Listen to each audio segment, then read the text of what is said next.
Ready?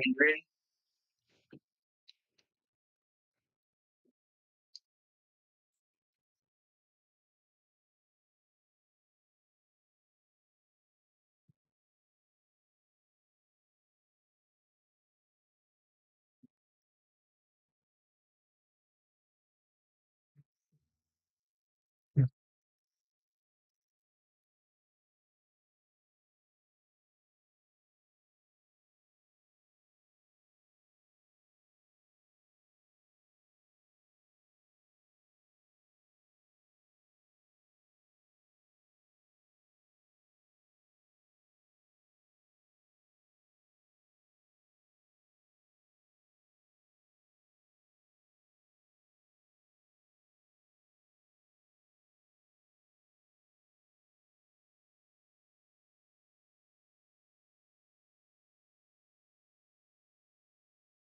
Welcome in live.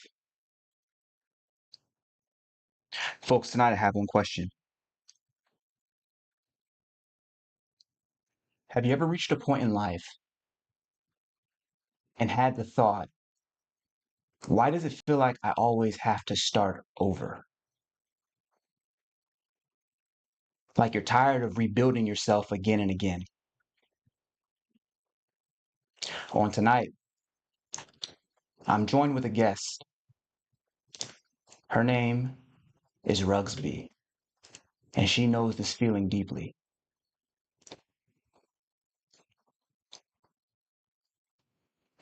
She knows what it's like to start a brand and have to start it over. She knows what it's like to build herself from the ground up only to be met with new obstacles, new circumstances. And she knows what it's like to have to do it over and over and over again. But worse, when she tells family and close friends what her vision is, what her passion is, they don't even get it. And so tonight,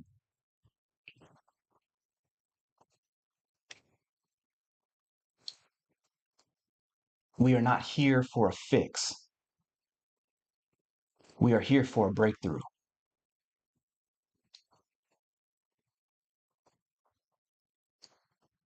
As always, if you're ready to live free beyond fear, welcome here. I'm Dr. Shawn, and I believe you do not need years to heal. You just need one real breakthrough. That's why I invented Transcendent Psychology and I tested in the real world, on real people, on my game show, Countdown to Breakthrough, the only game show that heals your soul. Right now, you're on the Breakthrough Live, where we break down the science of healing so that you get your own breakthrough.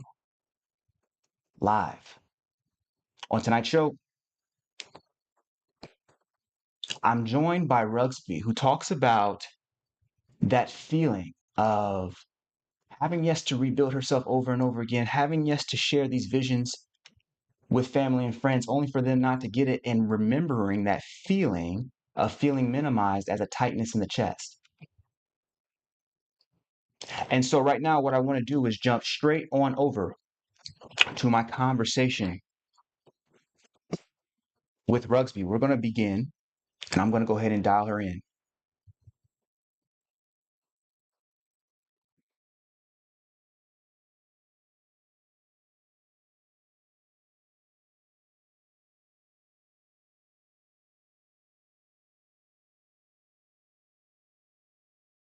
Hello.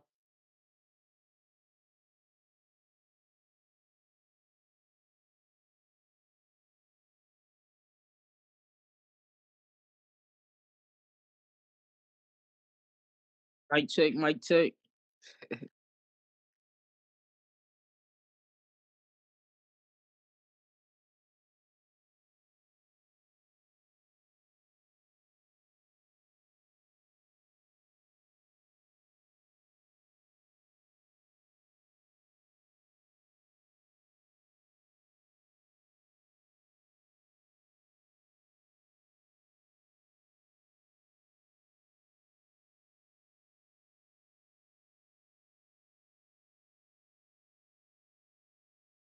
Yeah, so yeah. My name is Raisby. I'm 35 years old from Compton, California. Um, I'm into fashion. I have a fashion brand. Currently, right now, it's called Mixed Media Fashion. This is one of my hats. This is the logo. Um, when I first started fashion design, graphic design, it was like 2013. I started a brand called Vortex Scholars. Well, a business called Vortex Scholars, and the brand was called Vortex Society. Um, I was going to this little school program to learn about the graphic designs and stuff like that. That one was just like I want to say like a warm up brand. I did that 2013 for like a year, going to school for it. In 2017, I started another brand called Rose Out of the Mud. Um, that one it lasts for like what 2017, 17, 18, 19, 20, 21, 22, 23, 24, 25. So I've been doing that one for like 8 years. I still currently do that one, but it's a lot of ups and downs when it comes to finances and stuff like that. And um, I was just like kind of So new so to it. walk It's me kind of walk me different when through you learn into like walk me through that first brand, that first experience where, because there was a transition between the first brand and the second. The second yeah, one yeah, lasted a little longer than the first one. You yeah. know, The first one was more likely just like learning like about the whole thing. Like it wasn't like a real serious brand. It was something I started while I was in school, and I was only in a program for like a year. It wasn't too long. So that one was like I want to say like practice. And then 2000 that was in 2013. In 2017 I started a brand called Rose Out of the Mud Clothing. And that one it went well, pretty good. I had some ups and downs when it comes to like my mentor and just me like getting together like my paperwork like business plans and stuff like my license and EIN number, business bank accounts and stuff like that. There was a lot of stuff like that that I couldn't like really figure out. So last year, 2025, I started a new brand called Mixed Media Fashion. This one is more organic, I feel. I like basically turn my art into fashion, where I draw art on canvases and I like put it on my fashion, on my clothes and stuff. This one I'm taking more serious. I feel like I learned over the years from doing it from 2013 all the way to like 2025. I learned a lot, so it's like I feel like this one I'm more ready to take off on it, like as a real brand or whatever. But ups and downs I had is like it's hard. It's hard for me to get like business plans, not business plans, business investments. Like I'm trying to find like investors. Like that part is like kind of hard. So it's just hard when you're trying to do something organic and you need investors and investments and stuff like that. You might get people that you think want to help you and they not really want to help you and they just want like a piece of the brand or something like that or to get money off of you. So it's just kind of hard out there. so But for my other than that, I love fashion, I love art. And it's just when it comes to like the financial part is kind of where I get stuck at. okay, so I'm hearing you say that that really the money part, the funds part, has been the most difficult for you throughout the process. Would you say it was the money that got in the way of that second brand? Because the first one is really just you kind of learning, you know what I'm saying? You just kind of getting like an education, just kind of figuring it out. But the Yeah, the second first one one, was me learning about how to do designs, like how to make like my own, how to make logos through like graphic design and stuff. Um, and actually learn how to build like the names and stuff like that. Uh, I would say it's kind of the second when I got started the second brand, it was kind of hard because I was learning about the financial part of it. Like I had to invest a mentor or whatever, and he was basically trying to help me get like investors and investments and stuff for my brand. But that part was kind of difficult. Me and him would like bump heads. We wouldn't see eye to that, and it's like that part never worked out. So I think that's where it kind of fell off at. Okay, so can you just define that relationship? Because it sounds like I can already see like you've been working on a brand, you finally meet somebody who sees or seems to see the vision, and you're inviting them into basically this sacred space with you to be able to create and do what this real work that you're interested in doing. And it seemed like the moment you get the up, here come the bull. You know what I'm saying? Here come the nonsense. Here come Yeah. the oh wait, we're butting heads. Now it's not quite the same. You know, can you define that a little bit? Like flesh that out for us. What happened? Let me see, how can I put this into words? Okay, what happened was I didn't have all my paperwork when I first started. I only got my EIN number and my DBA number, the name. I paid for the name and the EIN myself. So my mentor, when I got him, I started in 2017. I got a mentor in 2020 during COVID. I was promoting my brand, trying to sell it organically, and the guy I met him, he said he basically didn't want to buy anything from me. He told me he gave me his business card and he was like, hit me up Tuesday. Yeah, it was a Tuesday. He told me to hit him up. He said he called me Tuesday. I want to invest in you or whatever. So I called him Tuesday.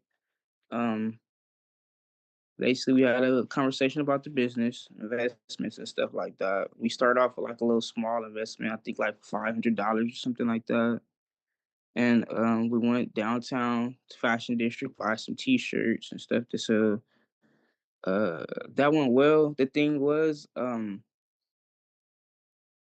it was too much. I was looking for, what I'm looking for is a silent investor. He was mainly trying to tell me like a lot about the designs and stuff. Like he was trying to tell me what type of clothes to sell and stuff like that. And I'm like, this is not. It's like two different. Like we have two different like styles or whatever. So it's a lot. It's a lot of up and downs and stuff when it comes to business and partnering with people. And what I learned from that situation, is like it's good to start a brand or a business yourself or with people that you actually want to start it with. Yeah, because y'all when basically you have to all have be on the same page when you starting a business with somebody. I feel like because a lot of people, a lot of times when in the industry, a lot of people bump heads and stuff, man. It's just kind of difficult. Let me jump in. Let me jump in right there because it sounds like it was all cool until somebody started kind of encroaching on the vision itself, right? It Yeah, seemed like you got an artist mindset. It seems like you have the heart of an artist. You can see the vision. You know what's you know what I'm saying? Like it seems to me that you can see in pictures. You dig what I'm saying? So you can see what you want, but hmm when somebody comes through and they're like, I know what you're trying to do, but this is going to hit a lot trying to change my better. And vision. not only that, I done put the money in. So yeah, I'm gonna go ahead and take that up off you. You dig what I'm Yeah, saying? Like what was that? Like how did you deal with that? Was that a feeling? Like, you know what I'm saying? Like what was that like? basically, like it was exactly what I thought it would be. Like, okay, so when I started, I didn't have any investors. I didn't expect any investors. I'm gonna do this organically. I'm gonna start with mock-ups. I started with like really I started my brand, the second brand was just a flyer and me promoting it. Like this is what I'm selling. People believed in me and I just started getting donations and basically like that. People they see my when you see somebody like got something good, you want to invest in it. And I feel like a lot of people see my vision, they see like where I'm headed. So it made a lot of people want to invest. And I was like young to that type of thing. Like I want to say like ignorant when it comes to things like that. I had to learn about that. And he basically like I wanted to have everything in my name because I know how it goes, how everything is just not, like people could try like exactly what you were saying, how like somebody could just try to take your vision and stuff like that. he wanted to put his name on everything that I was doing, like on the website. He wanted the business account in his name, all this stuff in his name. I wanted everything to be in my name. It was my business, but he wanted to do that. So it's like he was basically trying to take it away from me in a slick way. I don't know how to explain it, but it was something like that. No, I think And we understand snake shit. Like, you know what I'm saying? We understand what you're talking yeah, about, you know. But yeah, you know, the thing too is that okay, you're saying that you felt like you were a bit naive coming into the situation, yeah. and I was basically a bit naive because I was just, I don't know. I'm an artist. I'm happy to put my work out, and it was just that. It wasn't like I was thinking about anybody coming and try to do anything like that to me. But over the years, you start to see like, okay, this is not what you think it is. Like, people coming in and just basically like take your spot type thing, like trick you out of your position. It's not people that's genuine. Like everybody's not genuine supporter. Like if they not like really trying to buy nothing or purchase anything, if they trying to come in as a partner, mentor, they really trying to just take it from me type thing. I wanted to do I don't have a problem with having a mentor or anything like that. It's just like I need to be able to run my business like have control of it. Like if I'm starting something, I want to be able to control it. Like I don't know if I'm saying it in a bad way, but I'm not saying it in a bad way like that. Like it's like I mean, any artist that starts something, they want to run their business. Like so I'm hearing you you say don't want it's basically if you start something, you don't want your things to be in other people's names. You know what I mean? Like it's supposed to be in your name. Like if it's not in your name, it's not yours. Type shit. I think a lot And of people have like I have to understand what Rugsby is saying, which is that if you're an artist, the work, the product, it comes from you. It's not like if you were to start a McDonald's or a Chick-fil-A, or if you were just to start a car wash where you can just hire anybody to come through and do the thing. It's like this is a vision that has been given to you, and so you almost feel a responsibility to make sure that it gets out into the world appropriately. And yeah, naturally, you it's my should be vision. compensated for that. Yeah. How can somebody else basically like yeah, but basically that's artists. Like they create, they draw, they do these things like you can't tell nobody. I can't go up to another artist right now and be like, okay, this is what I mean, I can do it. They do have people that do work for people like that, but I like to do my things organically. So it's different when you do it organic. Like, I don't So know. so so then what happened when you started telling like because listen, if you're talking about art, like it's one thing, it's already crazy enough that you found somebody who looked like they were about to believe in you. They started actually putting up real money, and that's cool. $500 is still, you know what I'm saying? That's somebody saying, "Listen, I'm interested in what you got going on. I see value in what you have going on." You know what I'm saying? Particularly when nobody else did. So it's Hmm. like, oh, okay, that cool, that's an up. And then it's like, oh, but I need to control that now. And then it's like, oh, that's a down. But then you Yeah, start saying, wait, but I'm learning through the process though. That's an up. And yeah. so you're growing as an artist, but then you start talking to at one point you start talking to your own family. You start sharing some of these visions with the family.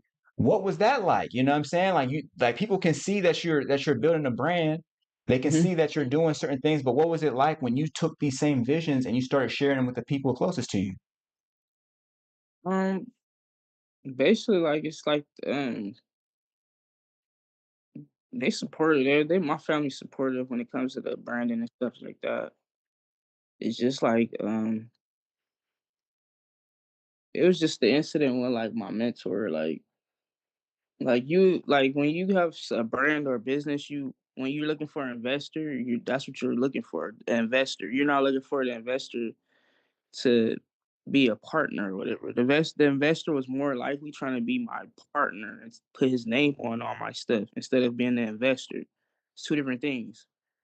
And that was one of my big falls right there. I had to learn people try to do sneak moves, trick you out your position. It's two different things. Like it's not the same thing. And the family, like my family, they support me whatever I do, but it's like, I mean, that's the world period. If I'm putting it out there, I mean, if you're saying you're gonna do something, they don't see it, they're not gonna support you until you actually do it. So it wasn't a big thing with the family. Well, my main thing is like the difference between an investor and mentor. Like, you're my investor. You're supposed to invest. He was supposed to give me like we was working on things like him getting like investors from like people that have small business, like looking for people to help out small people with small businesses and stuff. Like you want to call it nonprofit bit or organizations. And I just felt like he was more trying to like take it away from me. Okay, so I got Twin in the room. Basically, he's saying, was he trying to be a mentor and teach, or do you feel he just wanted to take over? That's a great question. It's like, when at the moment that this person came to you and started saying, yeah, I need a piece of this. And matter of fact, I Yeah. wanna start kind of trying to take the vision a little bit. I think we could do it this other way, and it's better this way. What did that feel like, and do you feel like it made it difficult for you to trust the next investor, the next partner? Um, Around that time, while that going on, it kind of did make me like look around, like, okay, is the next like who else is trying to do this to me type thing. Like I did think like that. Um, yeah, and it was kind of hard to like I don't know because when you start a brand, it's like you birthing a baby or something. Like you don't want to. I just want to keep. I believe in it like to the fullest. So I'm gonna keep doing it. But it's like after all those years, I just started this brand last year, like the beginning of 2025. But I still have my other brand that I'm actually talking about, Rose Out of the Mud. It's just that this one right here, I'm sticking to the code. After the stuff that I learned from the ups and downs from the first one and the second one, now I know what to do with the third one. For me, it's kind of like, you know, you, you're saying, like, sometimes it feels like when we're creating and we're building and we're learning new things about the business that we're in, Mhm. we get that feeling of, damn, I got to restart all over again, because in a way I kind of do. Every time you restart a new brand, yes, you're starting from you got new knowledge, you got new understanding, but it feels like you just learned a new level of the game. And so Yeah. now it's like, okay, well, I gotta go and rebuild back again. Like, when did it start to feel like, okay, I'm kind of tired of having to rebuild and start over? Like, when did that feeling come through? Um, it came through when I didn't have all my paperwork with my name on it. Like I like my second brand, like I didn't get all my stuff. Like I didn't get the trademark, and I had a few people, a few guys on Facebook, few of my friends, and like my fans, people that like purchase things, customers that purchase things from me, like in the past, they would just um they would see stuff online on Instagram, Facebook. They'd be like, "Oh, somebody else stole your brand." Like it'd be like people like from other states, like selling my clothes with my logo on it, type thing. So I had to learn, like, okay, this time that happened. Like that would happen with the second brand too. So I'm like, that's happening. People stealing it. Just because I didn't trademark, they was able to steal it. I paid for the logo, but I learned to not put my logo online because once I put it online, that exposed it. I'm a good promoter. I feel like I'm a good promoter. So anything I put out there is gonna sell or go. People gonna flock to it. But yeah, I learned a lot of things from the second one, not to be putting it online, like in certain ways. Like there's certain things you do with brands and stuff. Hold on. So you Certain telling me that ways you promote it. somebody took the brand and started reselling the brand? Yeah, some basically like I guess they seen the logo on there and they seen I had a clothing line because I'm the first one started it. I'm the one that made the logo, so I know they stole it from me. Um, they basically was just selling it. Like it was a guy, I think he was in Tennessee. Went to his page. One of my cousins, he had basically tagged me. I had sold him a hoodie, right? So he tagged me in it on Instagram. And when he tagged me in it, he tagged it in both my page, my personal page and he tagged it on my clothing line page. But the personal page, that's my actual, that was my page. The brand page was a whole nother brand. When I clicked on the brand, I'm like, what? They got the same name. It was another person page. It wasn't my brand page. So when I clicked on that page, I seen that it was somebody in Tennessee that stole the thing, stole the logos and shit. They was selling it. They had other people out there wearing it that they sold it to. I see all of that on their page. Like, it's crazy. And then there was another guy in New York did the same thing. They basically had a page that said the same thing of the brand rose out of the mud with a lot of people wearing it and like they was selling it. I'm like, wow, it's amazing.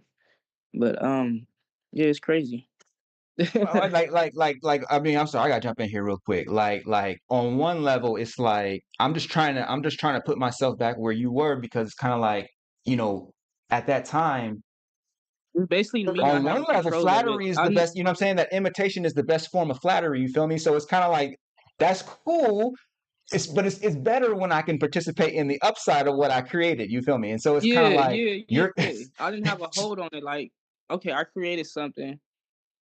Basically, like say you do something, but you don't know it's gonna go viral or blow up. Like it was something like that, and I basically didn't have a hold on like all the paperwork. And then when I got my investor, that I was with the guy that was trying to be my investor, he was trying to come in and get percentages of it, like take over it. I'm like, no, that's not what I wanted. I don't want you taking over it. I want you to invest in me, get me the funds so I can put the funds to where I know they need to be, so I can make more funds. Like you just coming in, you don't know where I need to place this money at. You trying to tell me how to run it? We got two different mindsets. We're two different people. This is my thing, so I know where to put the funds at, so where I can make more funds. Like it's just a lot, and it wasn't work. Didn't work out basically. But Rugsby, I mean, like I'm hearing a couple things. This is powerful because it's like, okay, you made a brand and you Mhm. did it organically. You dig what I'm Yeah, saying? And so what happens is like you must have, some for real talent because if people are like, yo, I can do this, let me take this, they take it to Tennessee. One dude takes it, he yeah, takes it to New York, different you know what I'm states. I'm in saying? California and Los Angeles. Somebody way in Tennessee, it basically like it went viral enough on the internet to where somebody seen it in Tennessee and they wanted to do the same thing, and the guy in New York seen it and wanted to do the same thing. And I got people from over here, my friends and family, like people I know that's trying to basically partner up do the same thing too. So it's profitable for sure. It's just I was like I didn't know it was gonna blow up to that fast where I didn't have all my paperwork, so I had people in my ear trying to all be a part of it and get their name on it. So where I'm like I don't even want to do this no more. It is like no, it's just too much. It's everywhere. Like I exposed it too much, like to where now it's like, damn, like it's a good thing, but at the same time, it's like I wasn't able to make proper like profit. I profited off of it, but it's like I wasn't able to do it in a proper way because I didn't have a business bank account, um, things in that nature. Like I didn't have investors, like real investors that actually want to invest and not steal it. Like I didn't have those type of things properly set up. Like the mentor I had, he basically wasn't trying to mentor me or invest. He was trying to take it as his. Like he just wanted it a percentage as his. He wasn't trying to do what I wanted him to do. Like that's not what I came to you for. I came to you for just to sell it to you. I was just promoting to sell it, and then you told me you wanted to invest. So that's why I connected with you. But down the line, it was something different. And I don't know, it's just a lot. Like when you got a good idea, basically, and you know you got something good, make sure you get all your business paperwork and files done and put your name on it. Because I feel like people really once you put something in the world, it's out in the world. Like there's no way of stopping it. Okay, so Rugby's putting y'all on some, just excellent game. I'm still thinking like, okay, somebody in Tennessee takes it, somebody in New York takes it. Then we got the mentor, and he's like, you know what? Let me go ahead He trying and to I'm sneak, seeing it move. You know what I'm saying? So he's seeing it move. So he's like, all right, well, shoot, let me go ahead and put these initials on there too. And so yeah, it's like for you, there is an emotional roller coaster of being like, all right, I know I had to start this from nothing. I know I had to start this organically from the ground level. And I know that once I get it to a certain place, it starts doing what it needs to do online. But yeah, then now I'm seeing people take it, and if only I had known what I couldn't have known. You know what I'm saying? You didn't have that No, education, the that thing former was, background. I knew what the amount of work and promotion I was putting into it. I knew that it was gonna grow. The thing was, I just didn't know that I was gonna have people that was gonna be trying to do sneaky stuff like parasites, like people trying to take from you, like type shit. I didn't know that part. I had to have more control over that part because if I would have, by me not having all the paperwork properly done, like in my names and stuff, because if it was all in my names and people doing that, that's not a problem. Okay, but I just didn't move fast enough to where I had all those things done properly, and basically that's how it went downhill. Because if you got everything in your name and people stealing it, you can easily, even if they didn't buy anything, you could go sue them because they stole it. You know, I wasn't able to do that because I didn't have a trademark over the logo. But I paid for the name. I DBA paid for the name. I had an EIN number, but I just didn't trademark the logo, so there was no way I could do that. I mean, I probably can, but I don't know. I didn't look into that more into it. Okay. So that there is that now as an audience we can see, we understand the journey. We understand how, The you ups and know, downs, like for the real. ups and downs of it. And I guess my thing is like, I want to know how you walk away from that, because on one level I'm hearing you say that you know what to do for the third business. You know what I'm saying? You know what Yeah. to do for the third brand. You know what I'm saying? And you also know that you're talented and that, In that nature, after you've seen me it doing work before. But yeah I two guess years, after me doing it 2 years,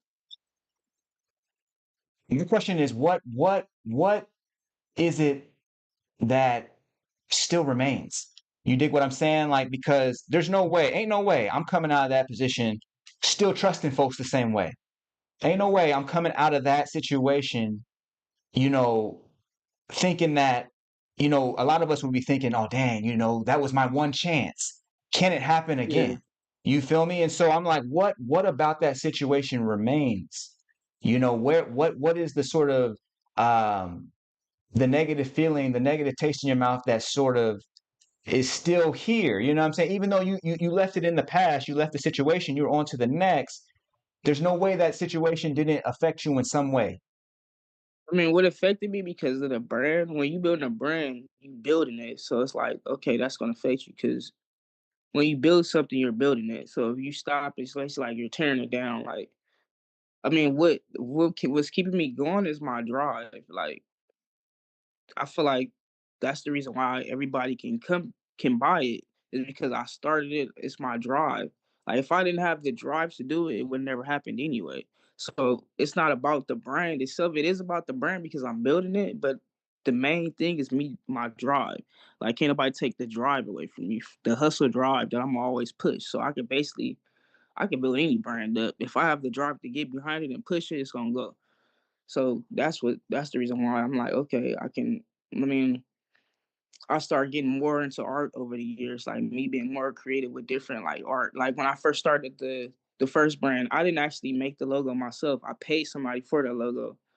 Uh, both of the so the first one and the second one. By the time the third one came, I was more into art. I started making my own logos. I started drawing, painting, getting more into it. So I'm like, okay, I'm more into it. I can sell my actual art, and like I'm more into it. And then I have the drive. So it's like, can't nobody take this away from me. All the stuff I learned over the years and years, this is what I'm passionate about. Always been passionate about fashion.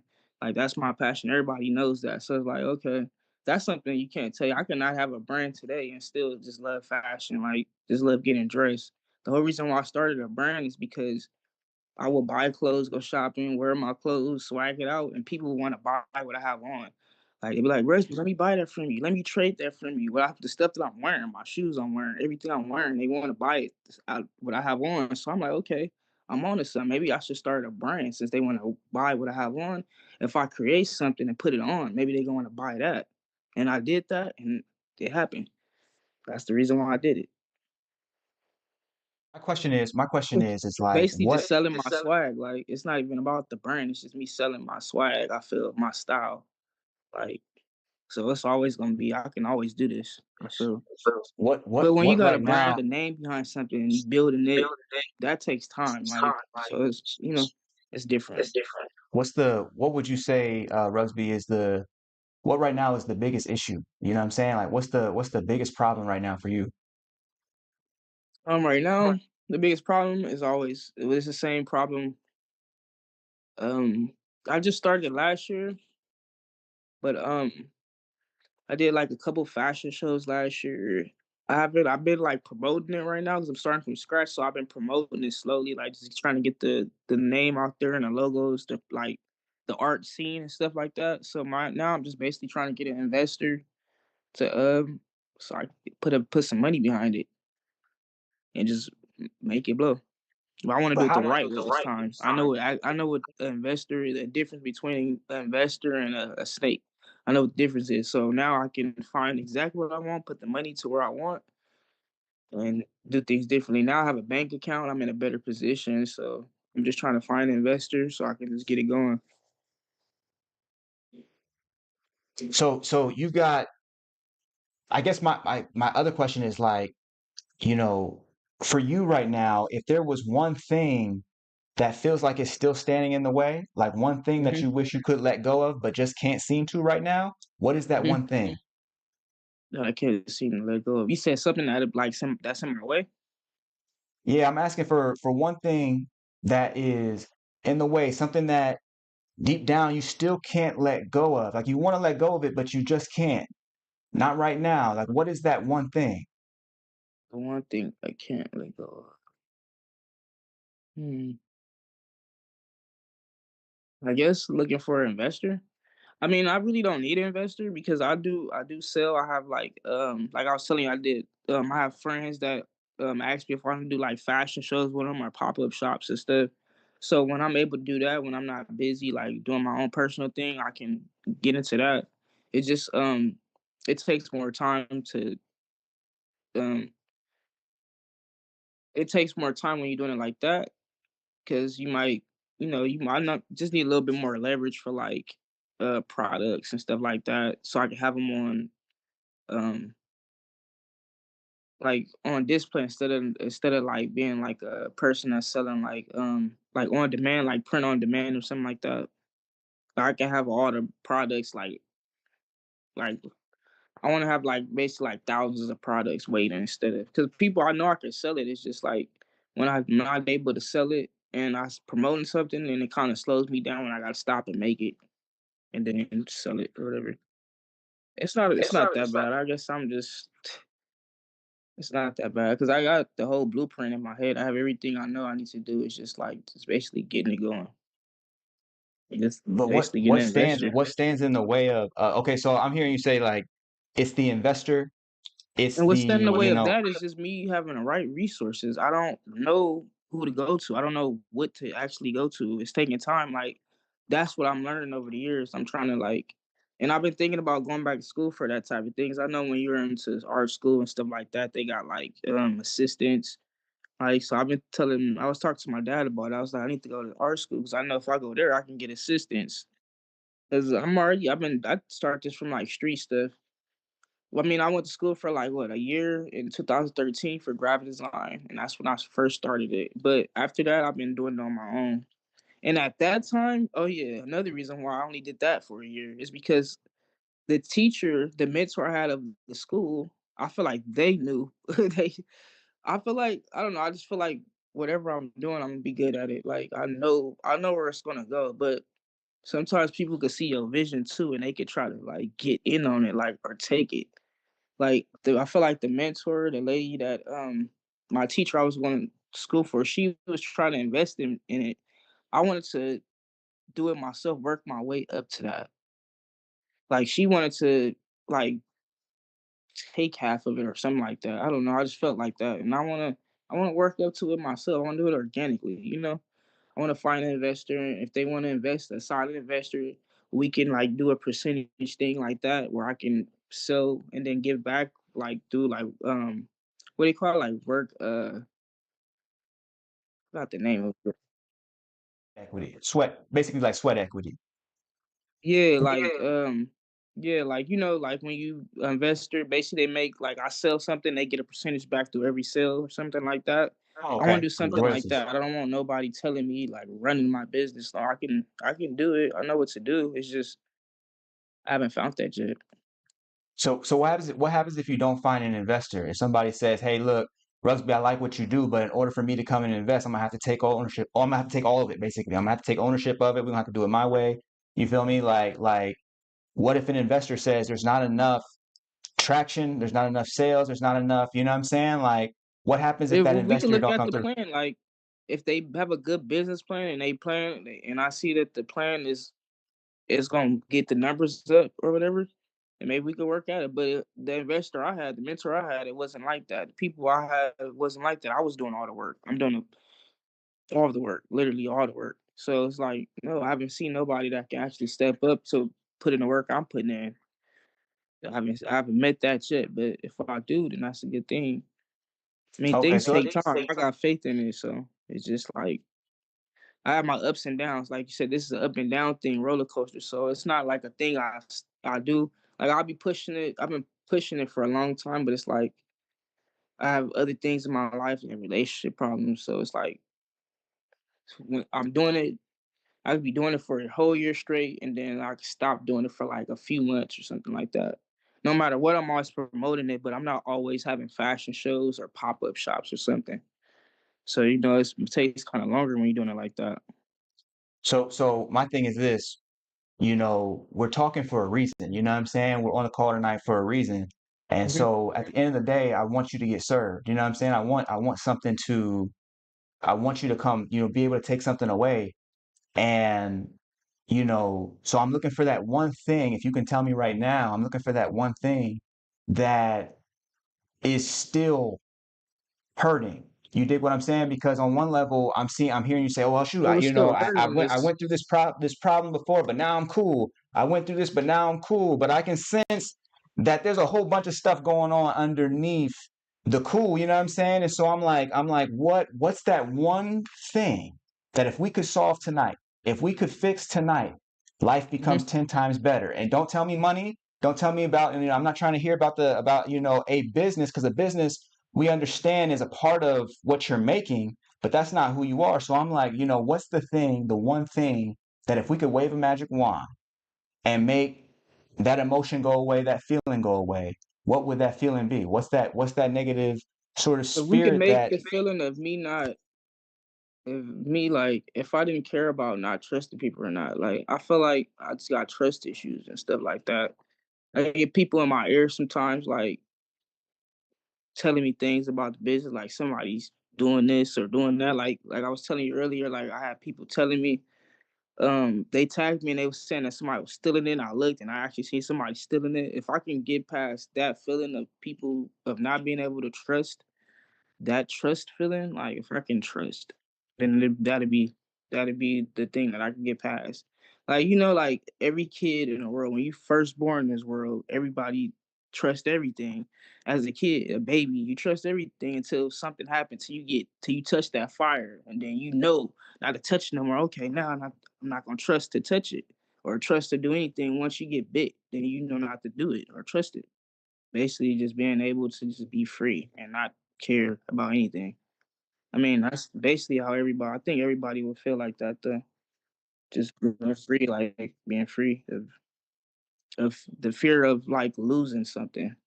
Like if I can be free of the feeling of thinking I'm not gonna lose this and just be able to just do it, then I would do it. But I lost before, so it's like I know what to do now.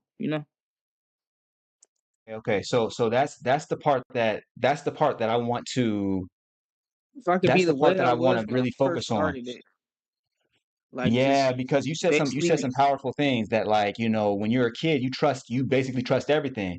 As yeah, you get you out here and trust get into the everything. world, you start seeing, oh wait, well damn, like, what I'm saying, this dude, he doing some snake type stuff, and they want to Yeah, take the vision, they want to appropriate, they want to, you know what I'm saying? And so it's they like, take the okay, good that's away starting to from you. weigh Like in. they take the good in you away when people when like you stop trusting. Like because it makes you not.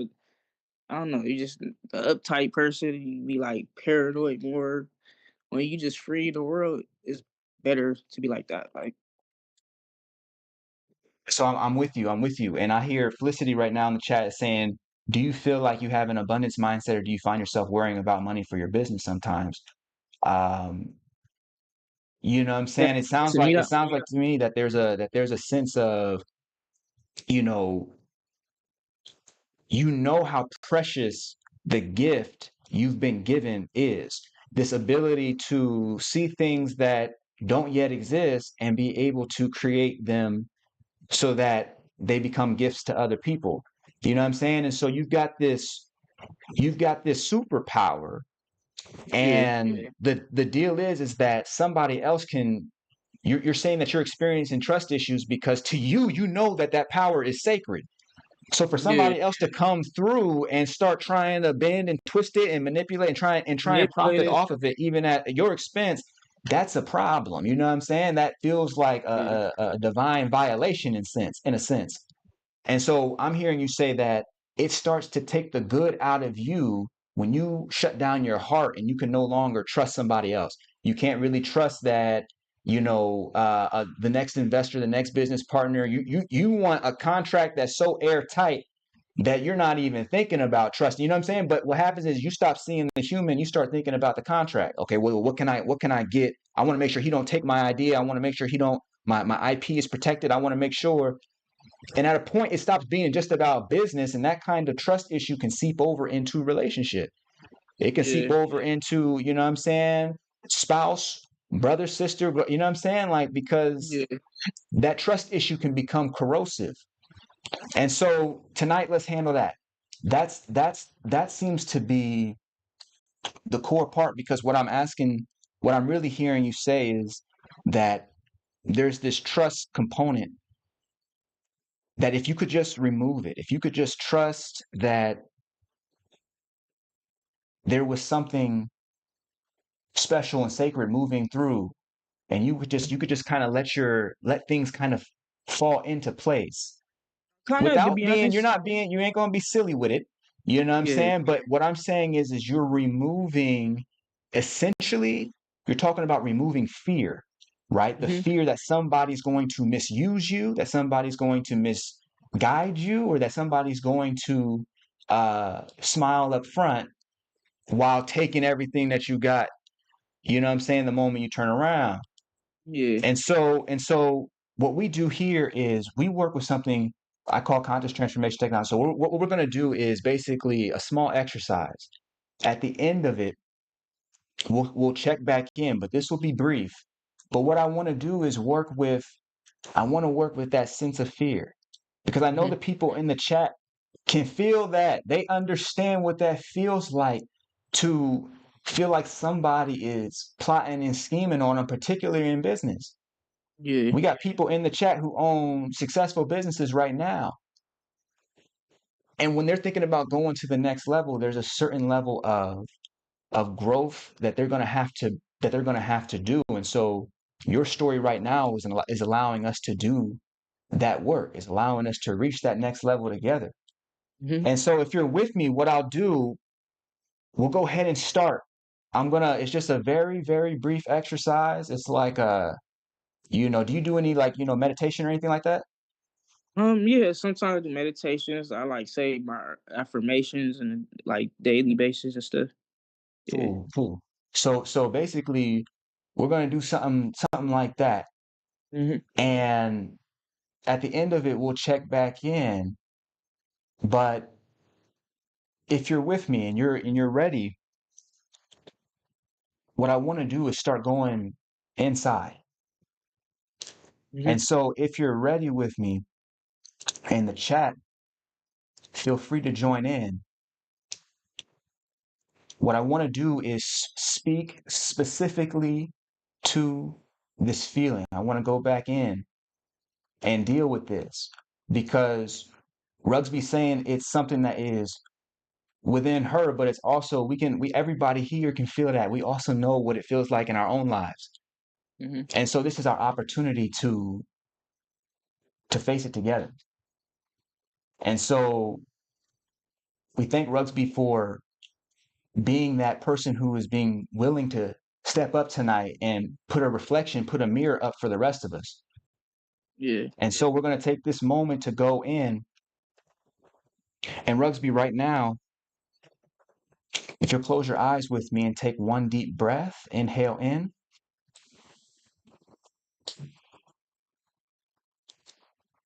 exhale out.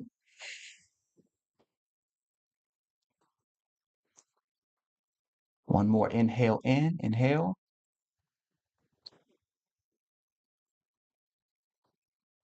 Exhale out.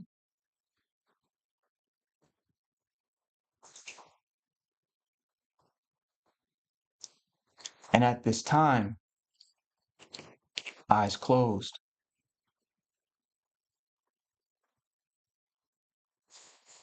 I want you to go back into that memory. You don't need to say anything, but together we're going to go back into that very moment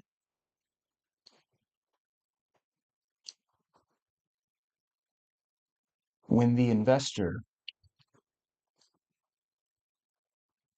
told you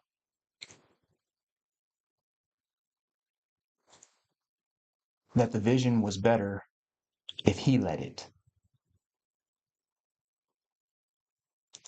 You do not need to say anything,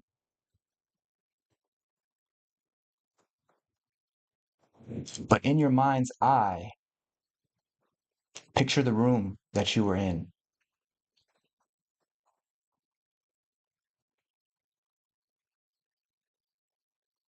the sounds,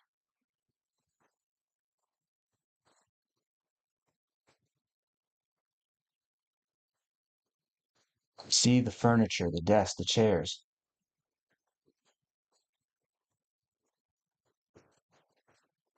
Go back until you are fully fleshed inside of this memory.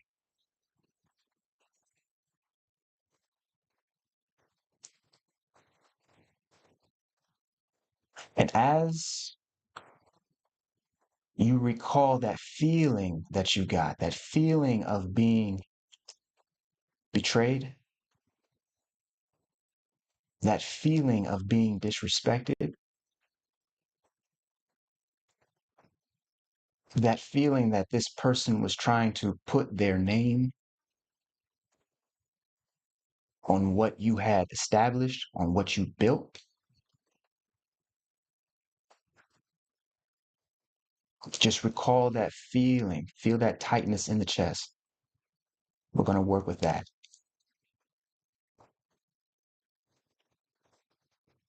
because you're back in this memory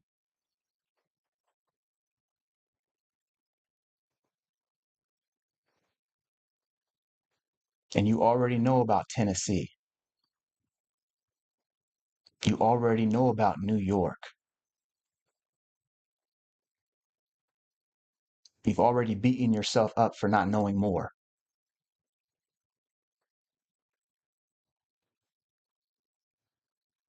But right here in this memory, in the right now, what I want you to do is simply think of love.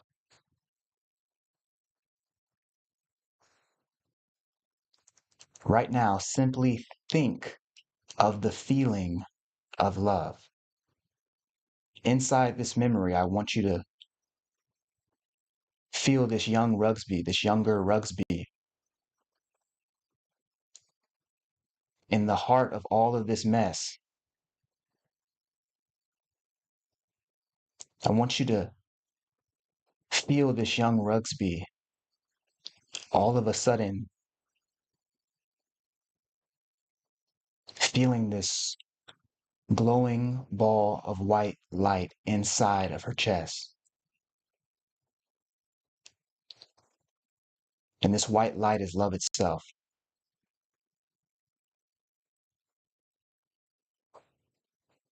Right there in that office, in this memory, this younger Rugsby has this white ball of love light expanding in her chest, and it's so warm. And it's completely made of love. Feel it now.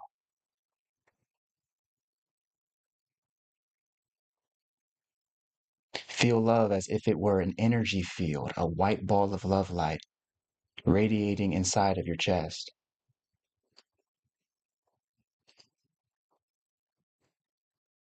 See this white ball of love light radiating inside of this young Rugsby, inside of this memory.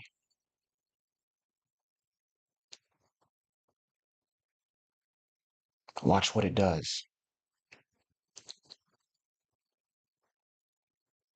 What does love feel like in your chest? You do not need to answer out loud.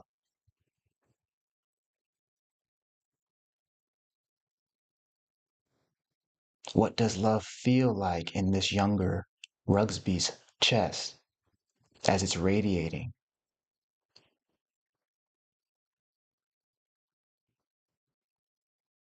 Watch this white ball of love light as you stand in this office, in this memory. Watch this white ball of love light expand into that tightness that was in the chest. This ball of love light is now absorbing. This ball of love light is now releasing it.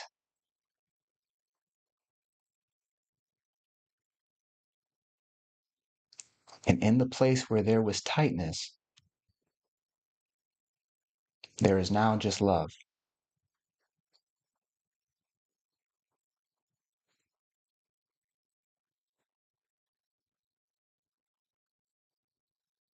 This white ball of love light exists in your body, but it can also expand outside of the body.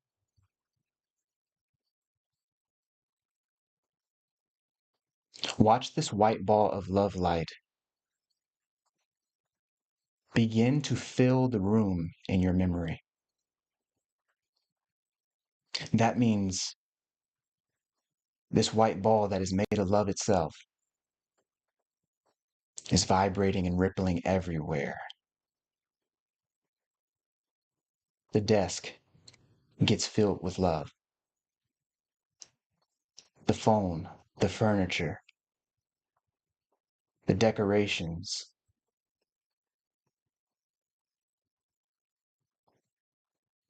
your entire body, the full space of the room inside the memory gets filled with this white light of love. And most importantly, this also includes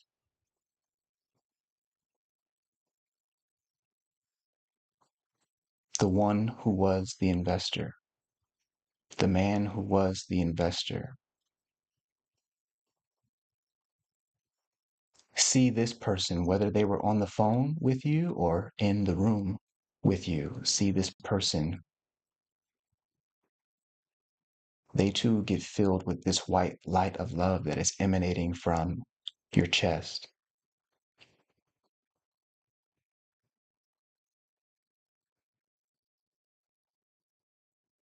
Watch love fill up their entire body. Their shoulders relax. And just as they were speaking, they stop. Just as they were talking to you, they stop.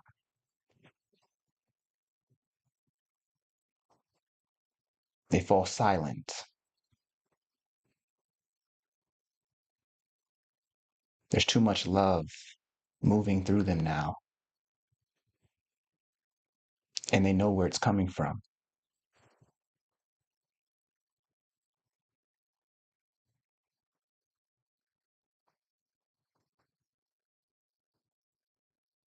Watch love clean out this person from the inside out. They are being remade anew.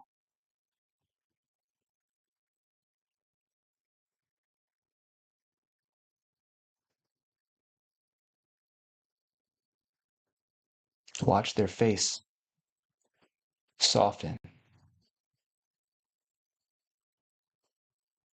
Watch them begin to understand.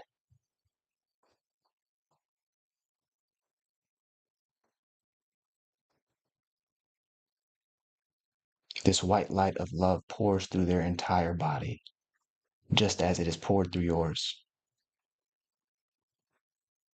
It fills the entire room and leaves everything shimmering with this love energy, with the very feeling of love. Feel that.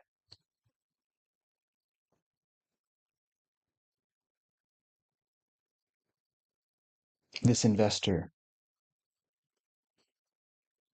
they look at you and they say,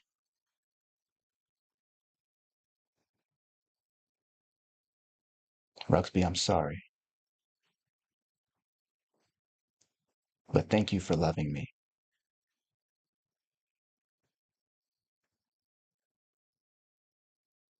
This investor says, Ruxby, I'm sorry, but thank you for taking the time to send me what I missed.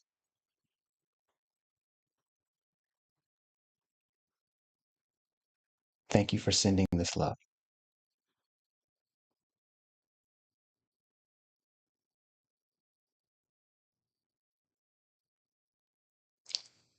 And with the whole room shimmering in this white light of love, including you, I want you to say thank you.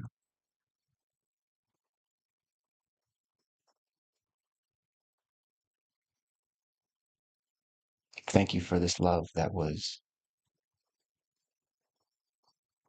always here.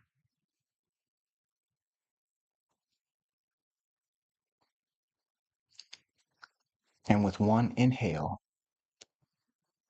inhale with me now, inhale,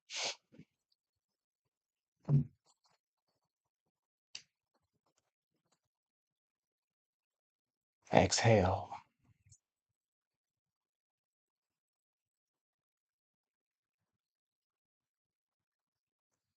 And when you are ready, you may open your eyes.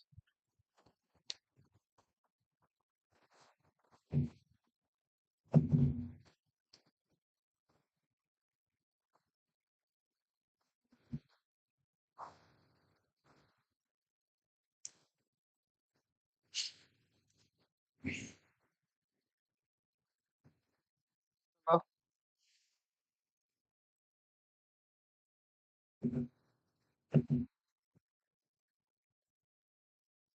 hello?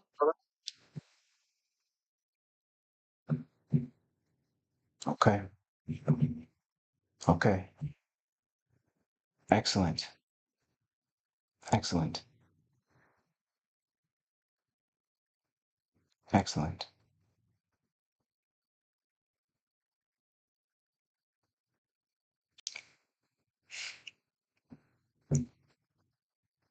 Rugsby, thank you so much for coming on the Breakthrough Live. One of the things that I want you to put in the chat right now, I want you to put that feeling, put the feeling that you are currently feeling inside of the chat. So you want to make sure that the message was received.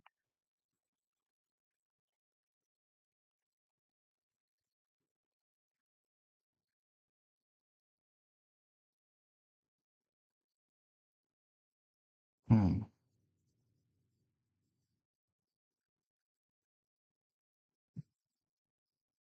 I want to make sure that the message was received.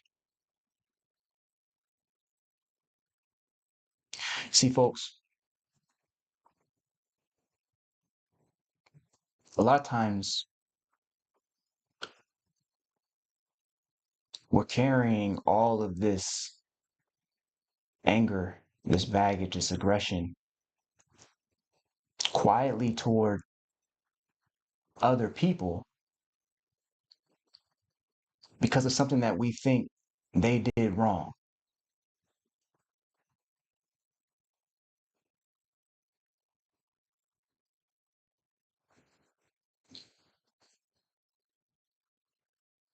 And what happens is that we have to remember that every single person that we encounter is you pushed out, is us pushed out.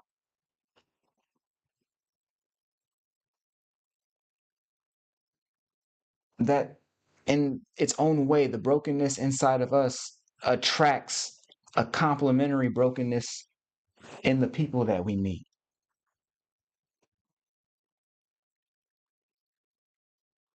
And so when we're doing an exercise like the one I just took Rugsby through, and Rugsby is in the chat with us right now, Rugsby is saying, I feel relieved, thank God.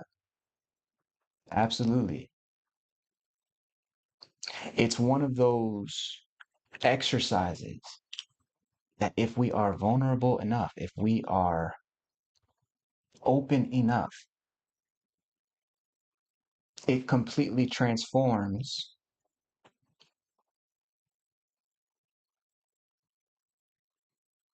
our relationship to our own memories.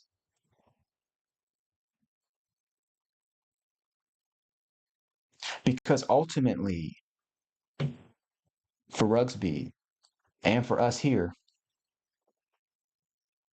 our situation is about,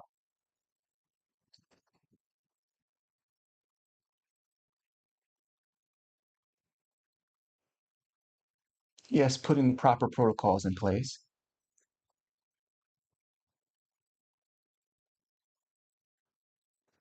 but still maintaining our capacity to understand that nothing valuable can ever be stolen.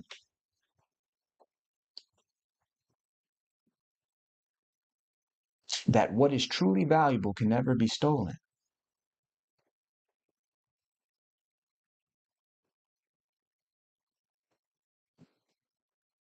So Rugsby's soul feels that. That's what that relief is about.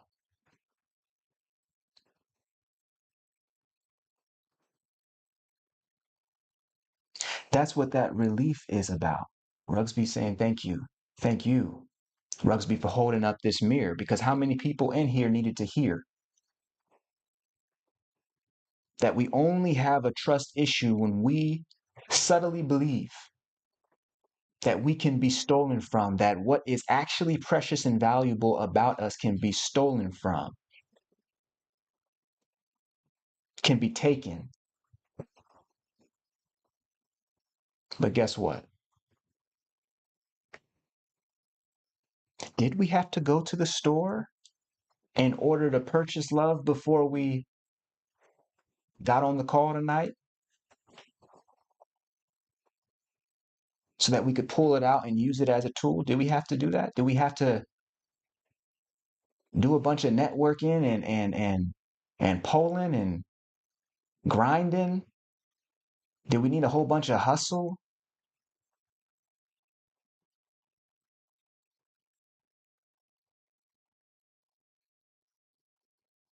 Because what you're finding is that that relief can come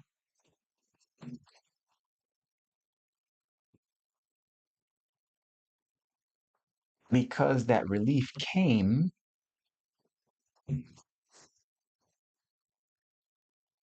from within.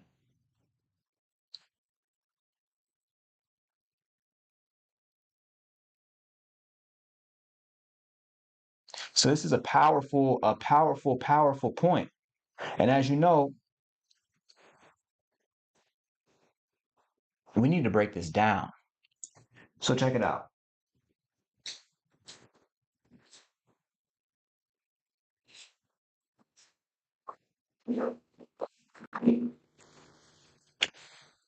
The issue this evening is talking about being tired of rebuilding ourselves over and over again. But guess what? When we feel like we have to rebuild ourselves over and over again, it's because life is taking us on these ups and downs. We get a little success, and then we meet somebody who betrays us. A little bit more success, and then we meet somebody who lets us down. But each time we go on these little ups and downs on this roller coaster ride, we're coming to a firmer understanding of tonight's core principle. What's the principle of the evening? What's the principle that Rugsby's story is sharing with us tonight, is showing us tonight, revealing to us tonight? I like to teach from principle. If I understand the principle of how something works, then I can create my own path. I can create my own pattern. I can find my own way. Tonight, Rugsby revealed that in the aftermath of feeling like she's always starting over and over again, always rebuilding herself over and over again, what she quietly learned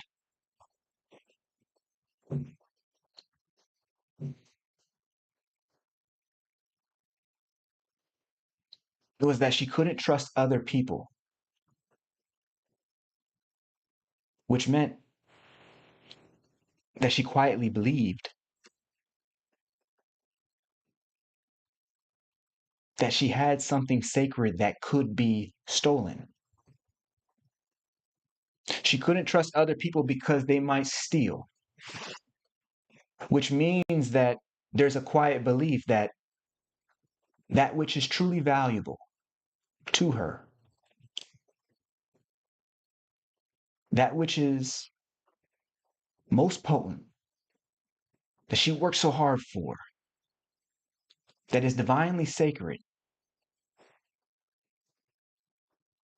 there's a subtle belief that that itself could be stolen.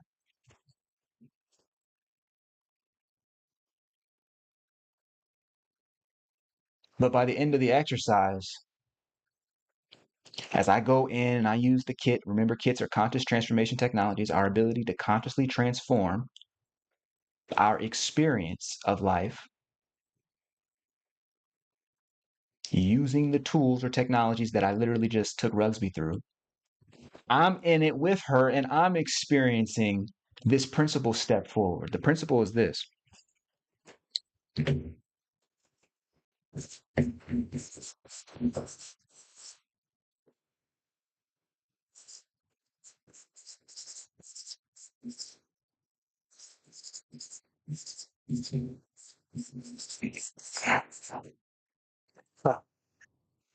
This is crazy. Okay, so check it out.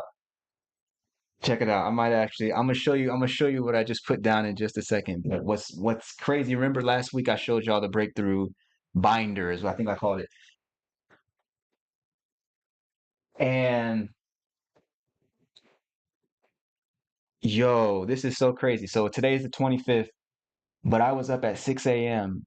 on the 24th, which was, yesterday morning. It might have been maybe 5 or 4 in the morning. And I wrote down this quote right here.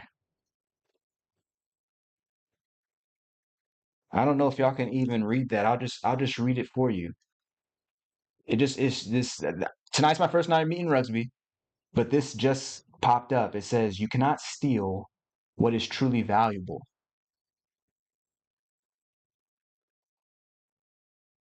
I mean, I BS you not, champ. I literally I date every single one of these downloads that I get. Every single, and I mean, the whole book is filled with them. You feel me? Like the whole book is filled with them. But literally, we're talking about here's a woman. I literally just met Rugsby tonight. 10 minutes before this show went on, I had no idea that she was about to say the things that she said, and yet here we are. And just nearly 48 hours ago, about 40 hours ago,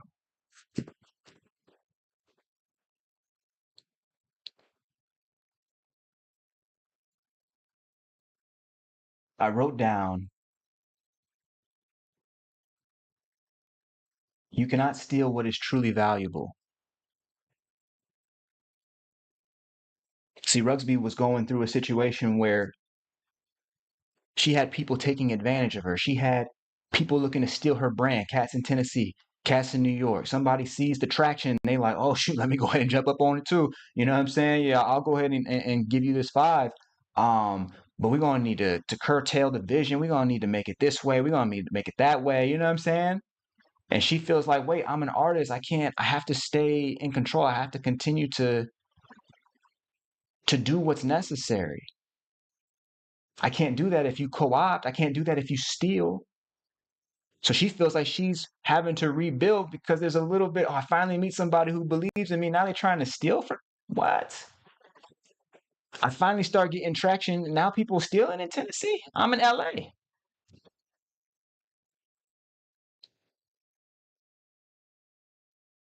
And here we go. Me scratching this out in the middle of the night, early morning, that says you cannot steal what is truly valuable. And just underneath that, it says that love is the only real asset.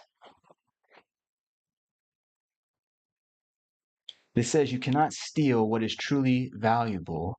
And just underneath it, it says love is the only real asset. I can't, you may not be able to see and actually read it, but I know you can read this, which is tonight's principle. Tonight's principle, make sure I make this extra clear for you.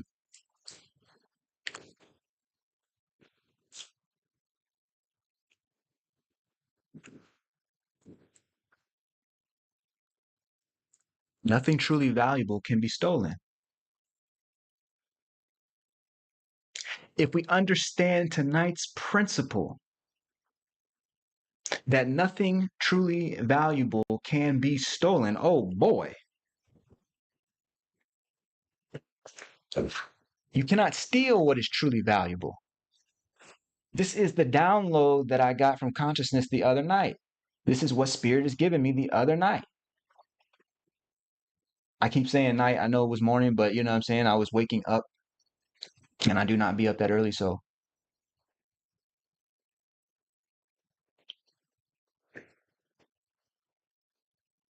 but you cannot steal what is truly valuable. If we understand that principle, that doesn't mean that you don't put your paperwork in order. It doesn't mean that you don't provide and set up the necessary structure. It does mean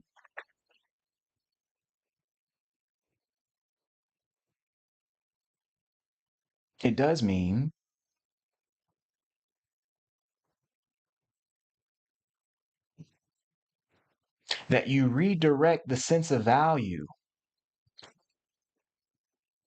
that was externalized, that you thought somebody could steal, and redirect that sense of value back to yourself,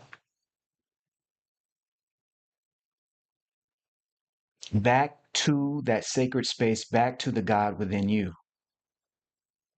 Ooh, you're redirecting the sense of value that you formerly externalized, that you wanted to protect with all of this legal capacity,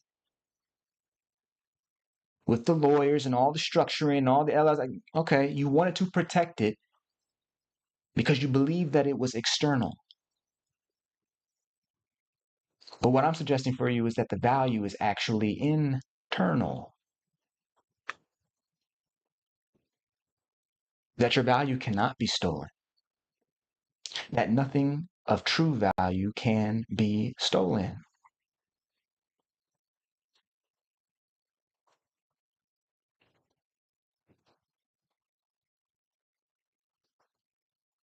It's a lot easier to trust people once I understand that I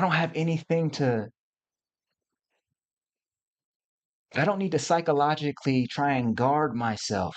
I don't need to psychologically try and close myself off from somebody else, believing that my value is external in the first place. Not when I understand that nothing that is truly valuable can be stolen.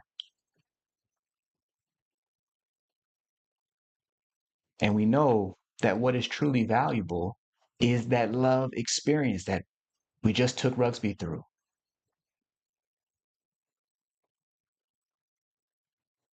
That sense of mistrust all of a sudden falls into relief, all with a love that she came with, all with a love that she had in her.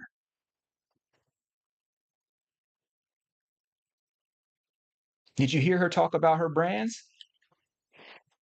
There may be a lot of reasons that she does it. But it seemed to me that love was one of them. So it don't really matter. The creation process is ongoing. It continues. Okay, so we understand our principle for the evening. That nothing truly valuable can be stolen, because if someone is so creative as to be able to create something once, if someone is so creative as to be able to be given this divine impulse to create something once,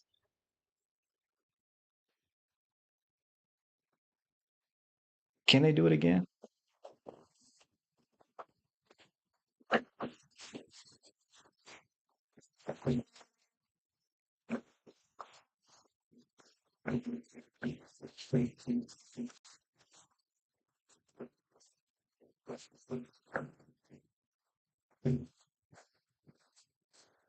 We have an entire financial and legal system that's all about externalizing value. The entire field of finance is literally about quantifying the value of everything. How can we financialize everything so that we can bracket, put it in a hierarchy, finance it, figure out how to borrow against it, how to loan against it, how many resources we can invest in a thing. You dig what I'm saying? Like the entire thing, the entire model of our financial and legal structures is all about externalizing value. It's all about saying the value is out there. That this person may have created this wonderful thing, but the value is not in the person. We can chip him up. You know what I'm saying? We can kill the person. Let's just go ahead and take what they built. That literally is one of the psychological traps that modern society is caught up in, the exercise of externalizing value. Rather than seeing the value inside of the frequency which operates through people, which operates in nature. Cats see the final product and say, all right, well, let's go ahead and take that, believing that that's the value. What if we were to change our orientation? The biggest thing that your enemy wants to do is make sure that you see the value in external events, in external situations, in things that are for purchase in a store,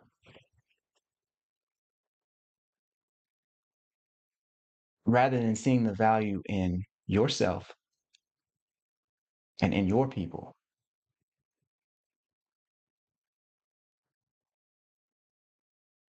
So people spend all day at work chasing externalized value, chasing cash so they can go and get things that are of externalized value, things that can be put in stores, electricity that can be piped into houses. You dig what I'm saying? rather than seeing the fact that, wait, man, most of human history, we ain't even lived like this. We lived in a different kind of way.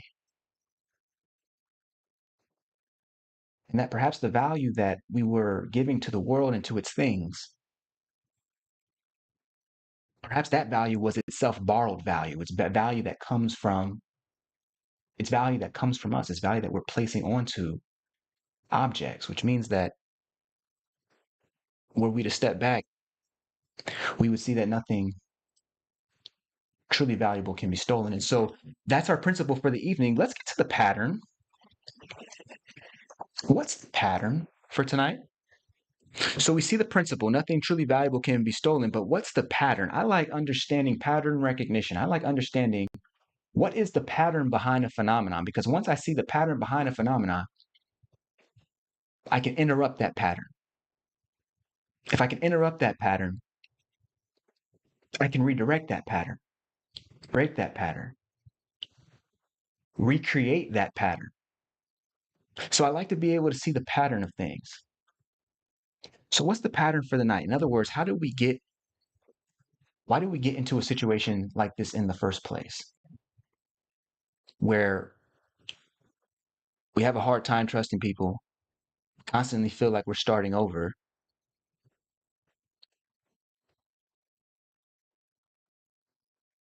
have a hard time trusting ourselves, constantly feeling like we're having to rebuild and start over. What's the pattern behind that? Oh, I got it. We already said it.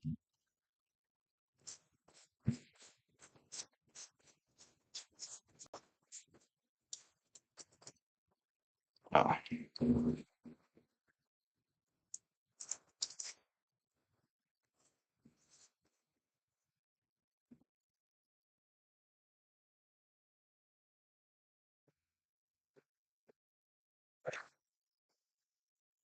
The pattern is merely this. The reason that we get tired of having to rebuild ourselves over and over again is because we're chasing an externalized value. We are constantly externalizing value. The reason we cannot trust people because we think they're going to steal our stuff is because we have externalized the value of ourselves and made it attached it to our stuff. We keep engaging in this process of externalizing value. This is the pattern for the evening. We keep engaging in this process of externalizing value. If you constantly feel like you're starting over,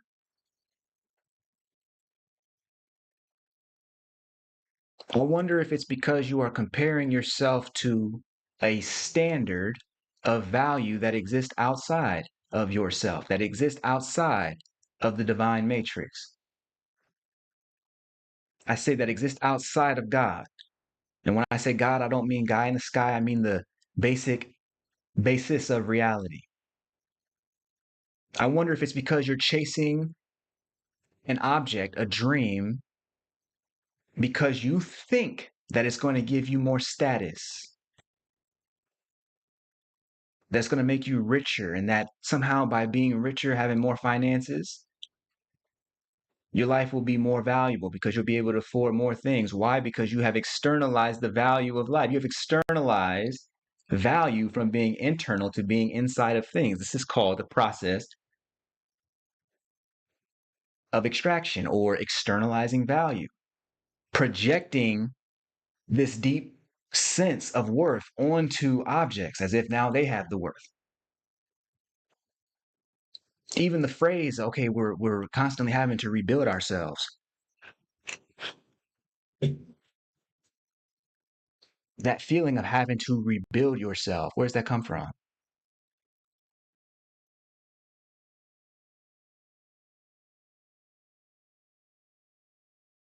If the value was always in you, what you rebuilding? What needs rebuilding?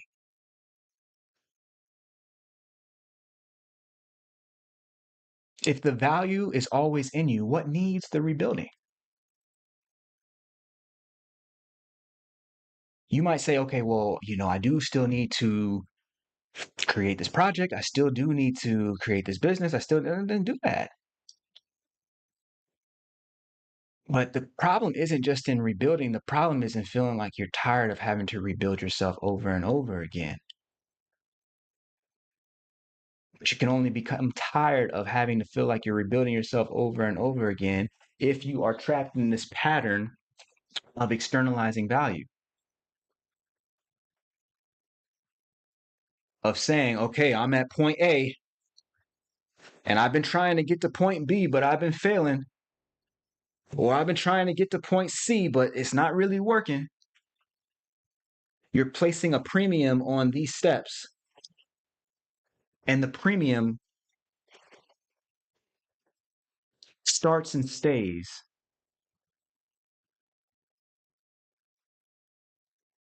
with you.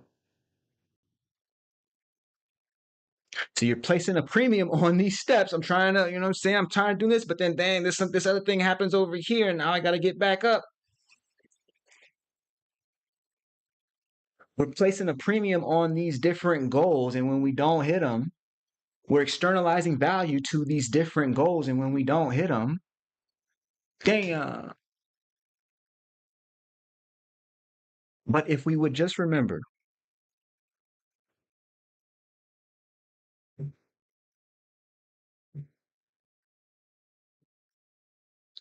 that the value never left step one, the value never left you. Okay, so we have this notion of externalizing value. That's our pattern. Principle is that nothing valuable can ever be stolen. The pattern is one of us falling into trouble, getting tired of rebuilding ourselves, tired of starting over. But we start getting to the mental pattern behind that feeling of, wait, why am I tired of starting over? Oh, it's because I am externalizing value. I am believing that something in the future is going to save me, that there's going to be an item, an object, a financial statement, a house, a neighborhood, another person that's going to be so valuable to me that it's going to completely change my life. And so on my way to establishing that value, I got to protect myself and I can't really trust the wrong people and all this different. The moment we forget that the value exists with us, all of a sudden, everything else that we do becomes a chase. And inevitably, in this universe, there is a law of rhythm, which means that when you get something, you lose something. When you get something again, you lose something. And guess what? You can go even higher and you can start winning at a new level. You can start losing at a new level, right? There's a law of rhythm. None of that needs to be a problem. That's a part of what it means to be in this dimension, in this earth school. The power that's flowing through tonight and is helpful for me is this notion of, oh, we get into trouble when we start externalizing value, believing that the value is somehow outside of us. Okay, so excellent. So now we have the principle, we have the pattern. Now we need the path. What's the path forward? Now that we have this, what do we do with all this? We got the principle being that nothing valuable can ever be stolen. Excellent.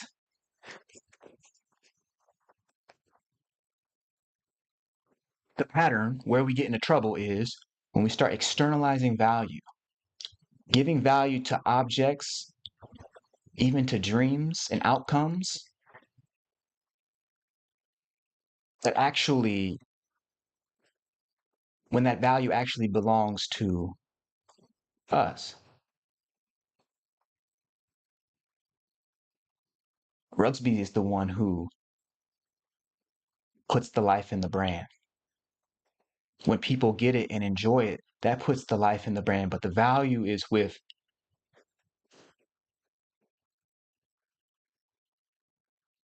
not the clothes, but someplace deeper. So what's the path forward?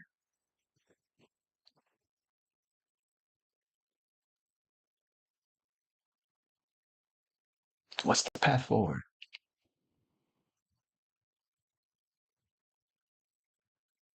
As you know, I've been doing this thing where I don't know the principle, the pattern, or the path before I get on. So now we actually have to discover this path forward and make it so simple that you never forget it.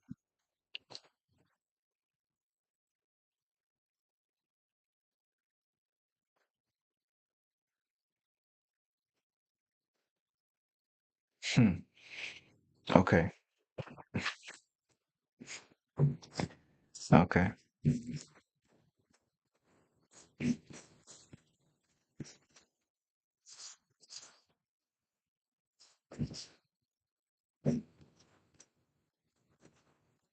Crazy.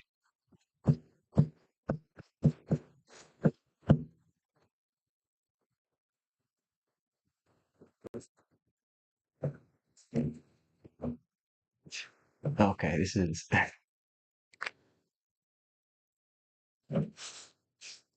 4 in the morning. 4 in the morning.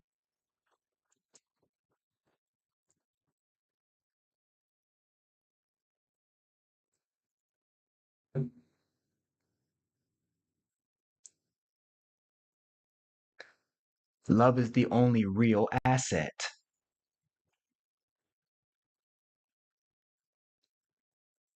I could distill it all down to one piece. It's that same voice that came to me the other night, forcing me to get up, go into the other room, write it down on a sheet of paper in the dark, and suddenly it's available to you and now available to me in a new way. That love is the only real asset. So think about the exercise that Spirit had me take Rugsby through.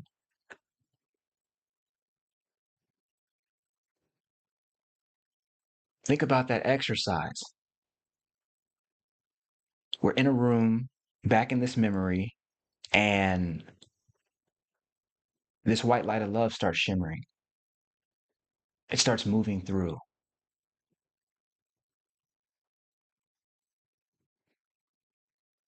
It starts transforming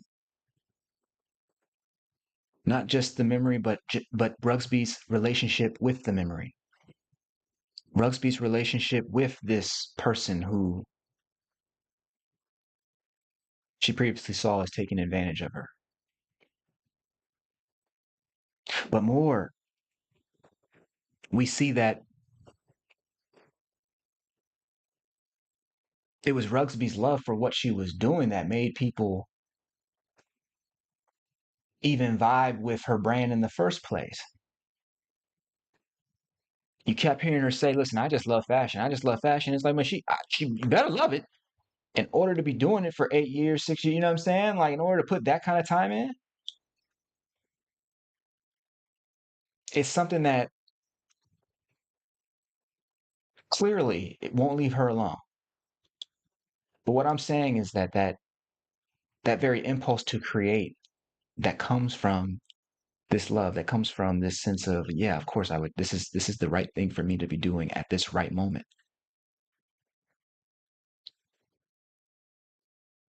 That's the asset. And what happens is that we can actually tune into that love, just as Rugsby just showed you, in order to change our relationship with our memories, with other people, and with ourselves. And notice that we did not have to go to the store in order to get this love, which means that it's renewable, an infinite supply, and always available with us. It is the value that we are looking to bring to other people in the first place.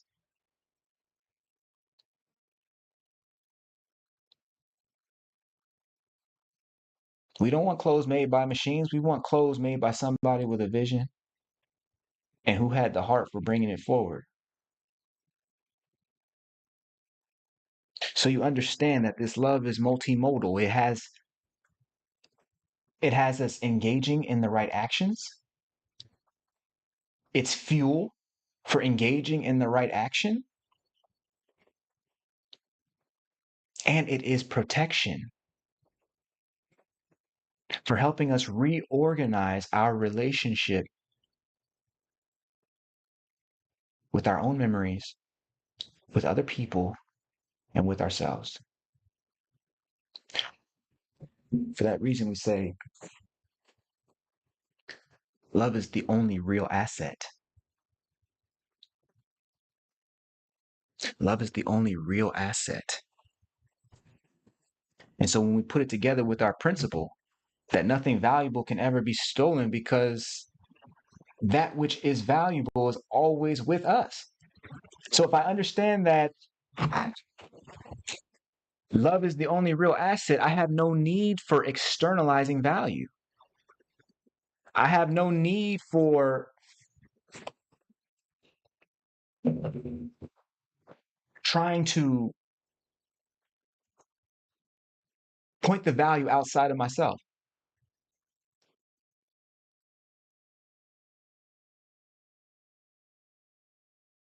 So I know what it is.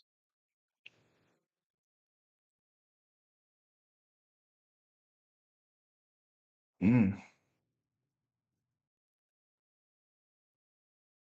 mm.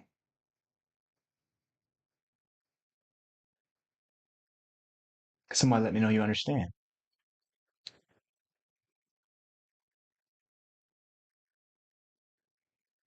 That's wild. Love is the only real asset. It is the cheat code. It is the shortcut. Do I love this? At the end of the day, all the finances, all of the financing, every single thing that you could want.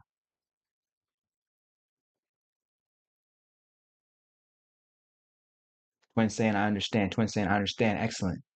All the things that you could want, you only really want because you want to live a life that you love.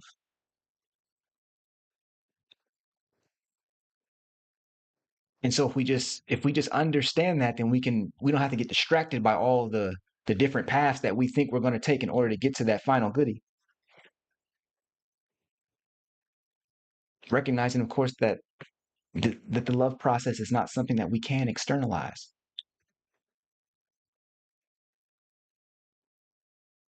So it's more fundamental than just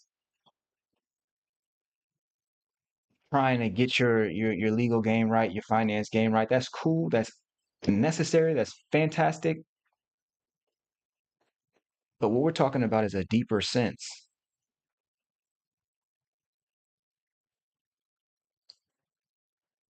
We're talking about the end of externalizing value. Stop pretending that it exists apart from yourself. I don't know who needed to hear that. Matter of fact, champ, I think I could probably share this one story. I was just thinking about this week. We were just talking about this. We were talking about there's a situation where I was like, okay, am I going to have to leave? It's about like $160,000, right? I'm like, am I going to have to leave $160,000 on the table? Am I going to have to walk away from what is effectively 150 bands, 160 bands?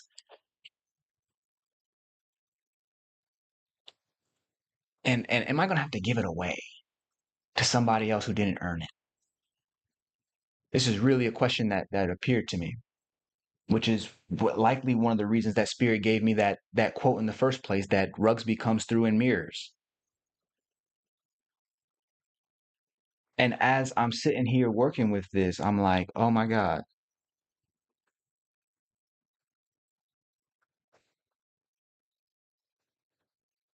was I falling into the trap of externalizing value? Of believing that, like so many people in the world who plot on people, Believing that, oh man, if I can just trick this person and trip this person up and trick them out their position, I'm going to get something valuable. I'll get the 110. I'll get the 150. I'll get the 160 bands.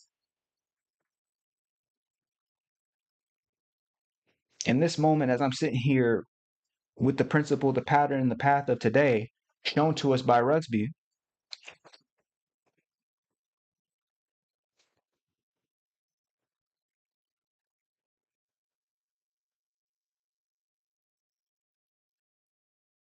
what people think they're going to get by getting the 150 or by taking the 160 or what people think they're going to get by taking the money.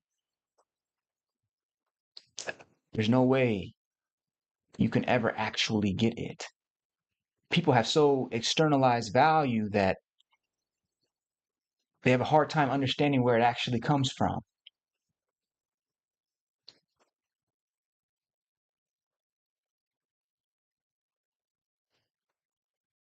Yes, of course, you can get another 150. You can get another 160 or whatever the case.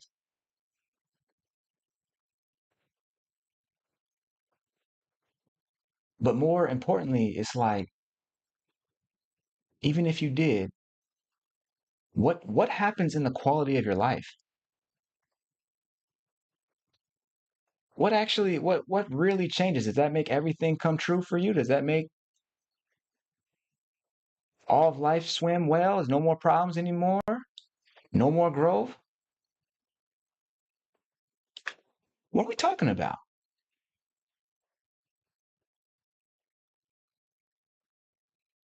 I'm getting to a place where I'm tired of trying to solve problems with money that should have been solved with God.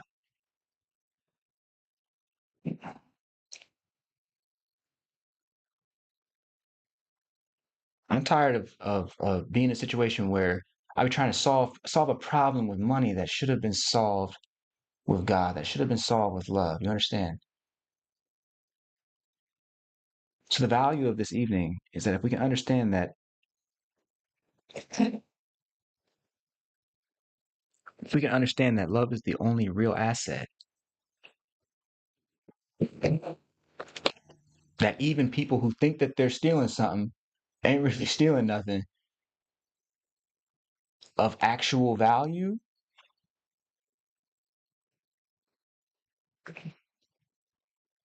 It's not to say that we just allow people to take advantage, but it does mean that you detach from needing things to be a certain way.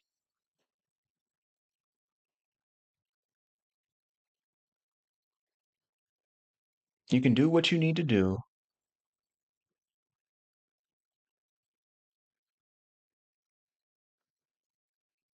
and still stay connected with love.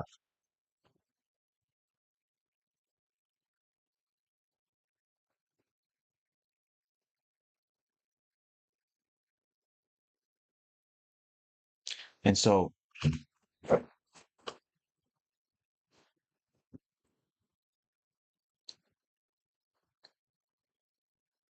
folks, tonight this is an important lesson.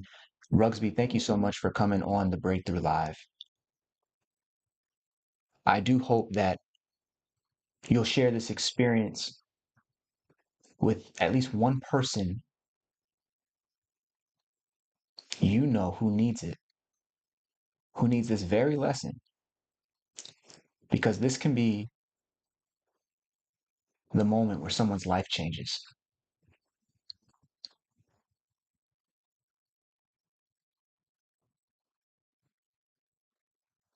And so, man, there's so much else stuff I want to actually, get into tonight, but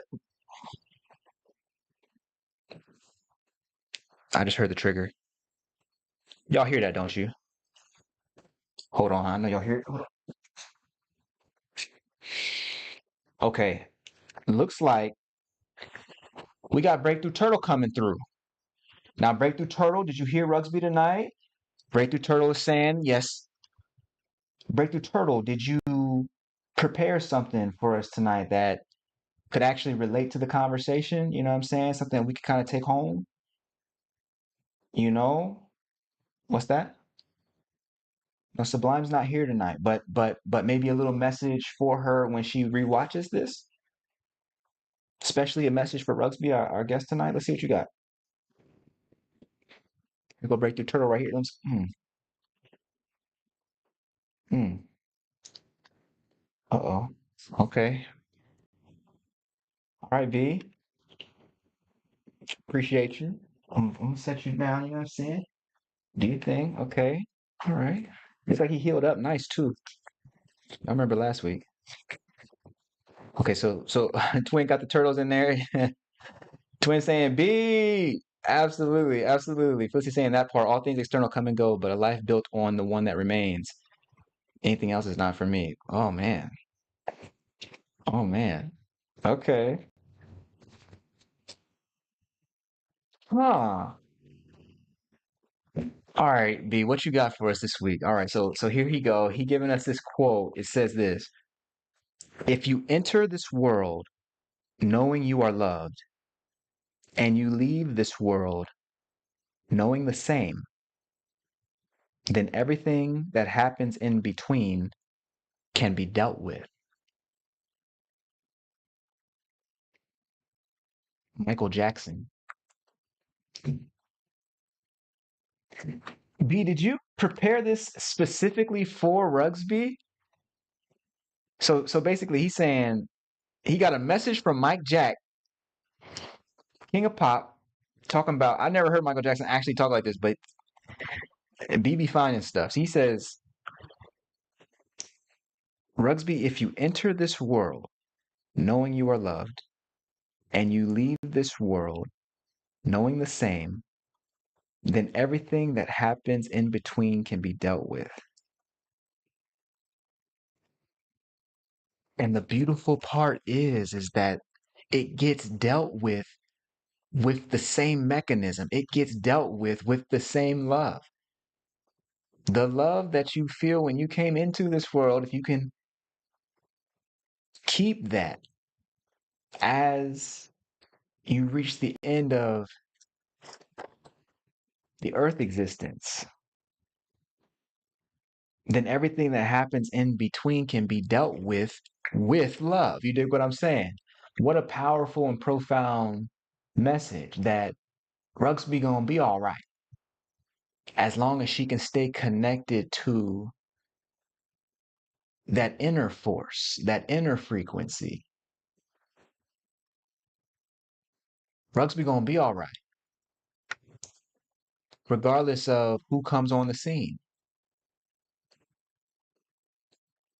And what I'm seeing from Mike Jack is that this love allows us to deal with everything that happens in between the birth process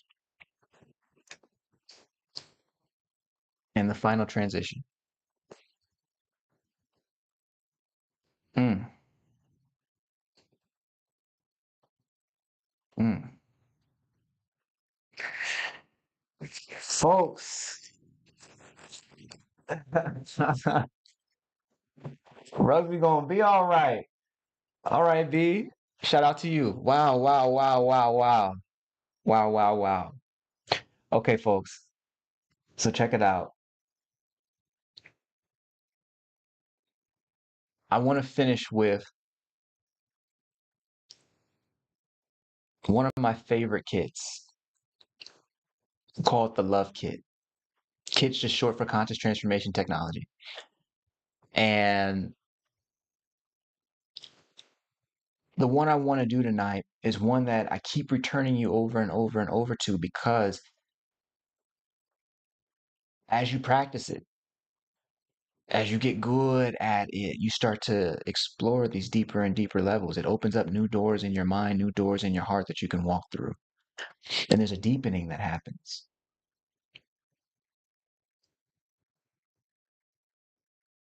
There's this deepening that happens. And that if you're tired of feeling like you always got to start over, because there's always some leech in the background, there's always somebody who's trying to take, there's always somebody who's trying to. Perhaps the issue is not them.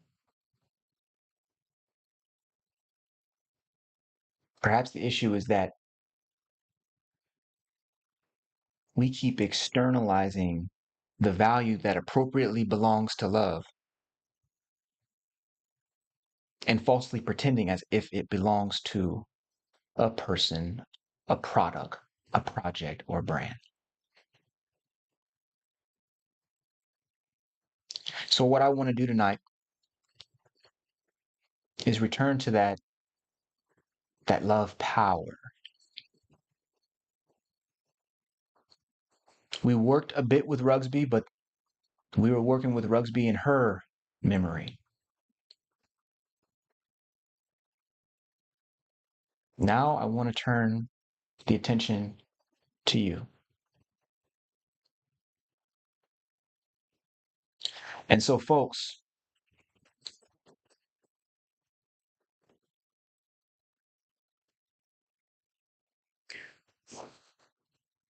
if you're ready, inhale with me with closed eyes, back straight. Inhale in,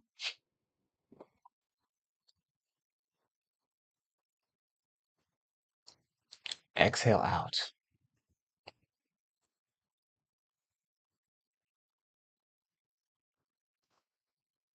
One more time. Inhale in,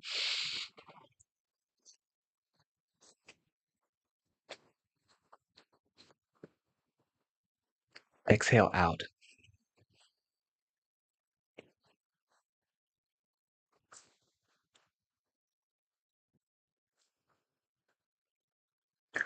With eyes closed,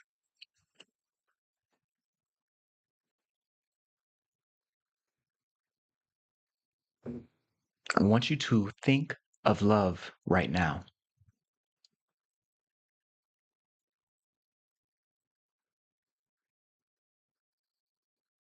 What would love feel like were it radiating in your chest right now?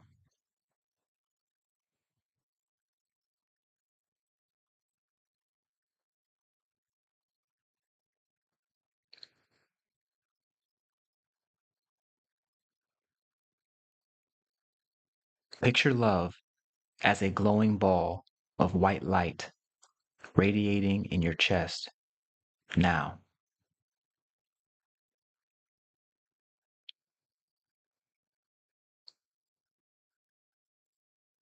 Feel the warmth of love vibrating inside you.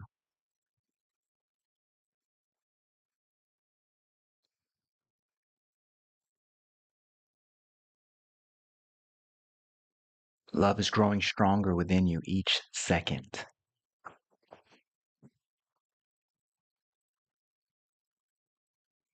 Picture this glowing ball of white love light expanding from within your chest, completely surrounding your entire body.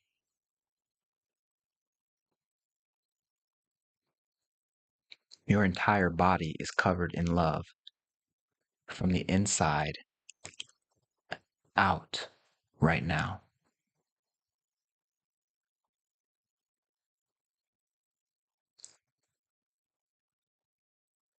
Feel your entire body hum in this white light of love. Rest here.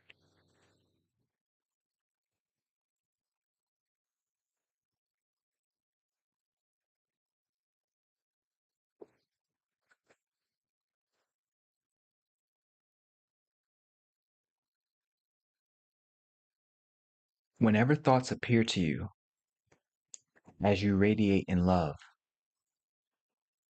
expand this white light of love to the thought itself.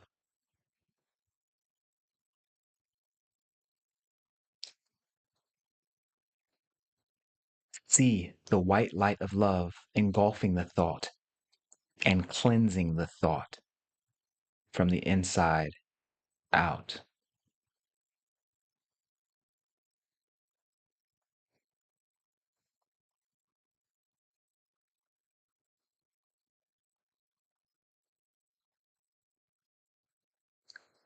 Once you have sent love to the thought that appeared to you,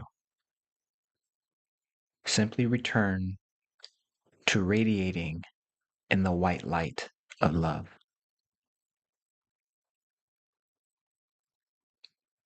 Notice how you feel.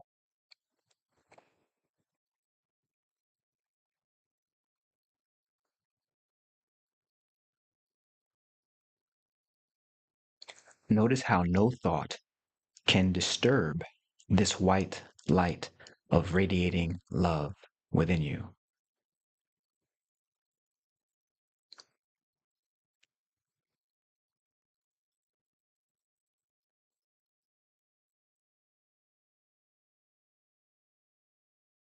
Whenever negative emotions appear to you, as you radiate in love, expand this white light of love to the emotion itself.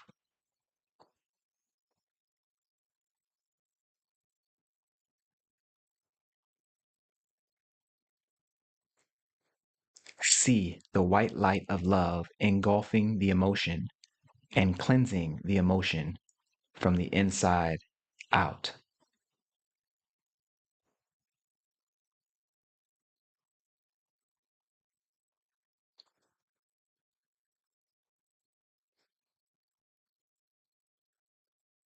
Once you have sent love to the emotion that appeared to you, simply return to radiating in the white light of love.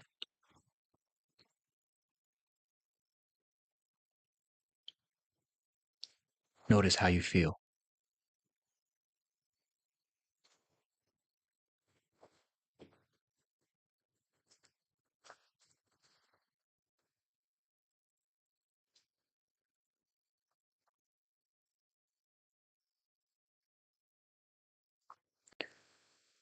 Notice how no emotion can disturb this white light of radiating love within you.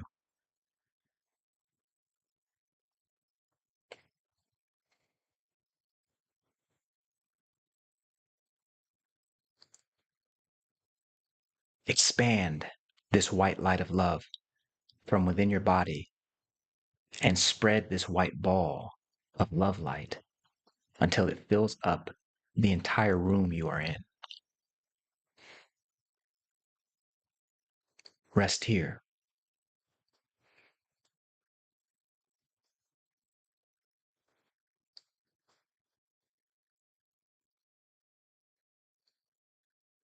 Now, expand this white light of love from your body and your environment until it covers the entire world.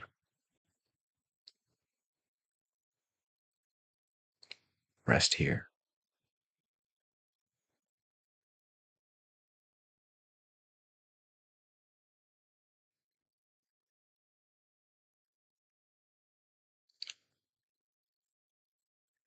Now expand this white light of love from your body and your world until it covers the entire universe. Rest here.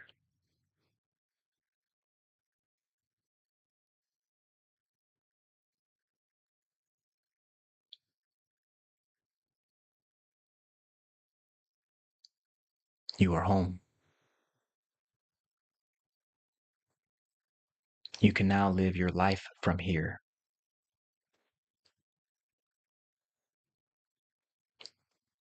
Abide in this love. Do only the activities that resonate with this love. You're free.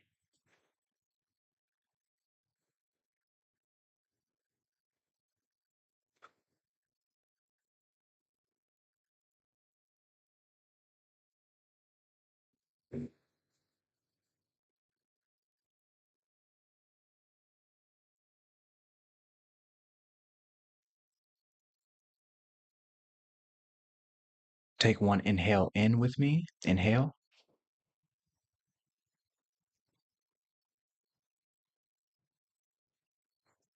Exhale.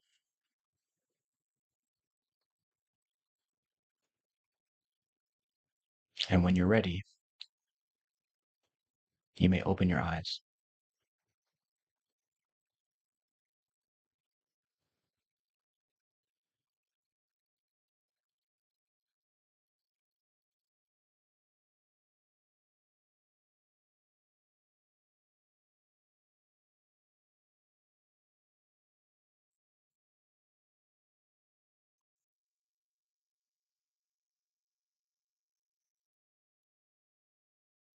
Folks, on tonight, Rugsby told us that she wanted that sense of feeling free.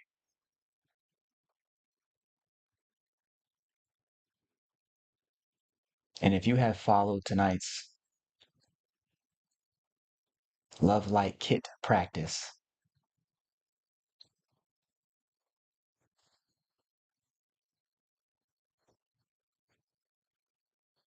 you now know the feeling of being free.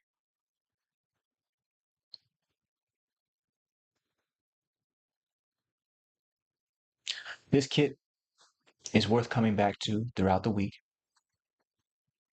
daily. It's a daily practice that pays dividends.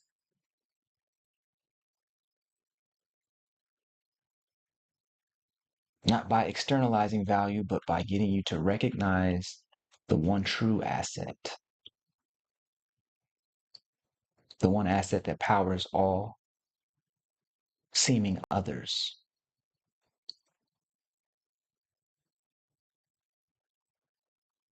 And so I want to thank Rugsby for coming on the show, and I want to thank you for being and training on the Breakthrough Live. Because as you know,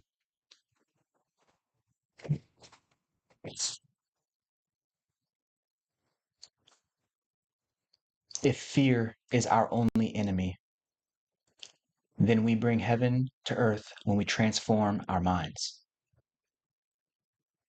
I'm Dr. Shawn, and we were not sent to impress our people. We were sent to transform our people into a light for the world.